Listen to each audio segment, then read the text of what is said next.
देखो पवन सिंह फिर सुर्खियों में आ गए। तो आप लोग सोच रहे होंगे भाई फिर सुर्खियों में कैसे पवन सिंह आ गए। तो चलिए हम बताने जा रहा हूँ कि पवन सिंह सुर्खियों में आने का कारण ये है कि पवन सिंह का तीसरी शादी होने वाला है। तो आप सोच के इस शौक में पड़ गए कि भाई एक तो शादी हुआ था तो बीबी डेट कर गई, उसके बाद ज्योति सिंह से शादी हुआ, फिर तीसरी किससे शादी होने वाला है। तो हाँ आप सही सुन रहे हैं, क्योंकि ज्योति सिंह किसी से वीडियो कॉल पर बात कर रहे थे, उसी में से एक क्लिप वायरल हुआ है।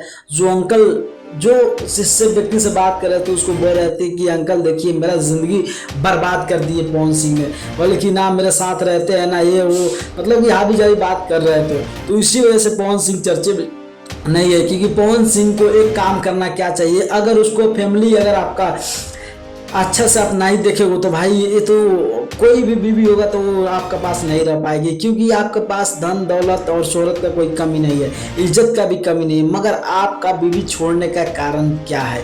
चलिए इस पर मैं बात करता हूँ कि जो ज्योति सिंह बोल रही थी कि पवन सिंह की तीसरी शादी होने वाला है यही 2025 जनवरी में, तो ये बात सत्य है नहीं सत्य है इसके बाद तो जनवरी में ही मालूम पड़ेगा। मगर मैं बताना चाहता हूँ कि पवन सिंह को ये बात करना चाहिए, क्योंकि पवन सिंह को जाकर अपने फैमिली के साथ भी टाइम स्पेंड करना चाहिए। क्योंकि फैमिली को सबसे ज़्यादा महत्वपूर्ण होता है टाइम अपने आप को देना। तो भाई आप फैमिली को टाइम दो, आपका फैमिली अच्छा से रहेगा, आपका फैमिली से अच्छा करो। यानी कि तीसरी शादी होने का संभावना 2025 जनवरी में बताया जा रहा है। तो आप लोगों को क्या लगता है कि कमेंट कीजिएगा कि पवन सिंह शादी कर सकते हैं या नहीं कर सकते। ओके भाई, मिलता हूँ नेक्स्ट वीडियो में। जय हिंद।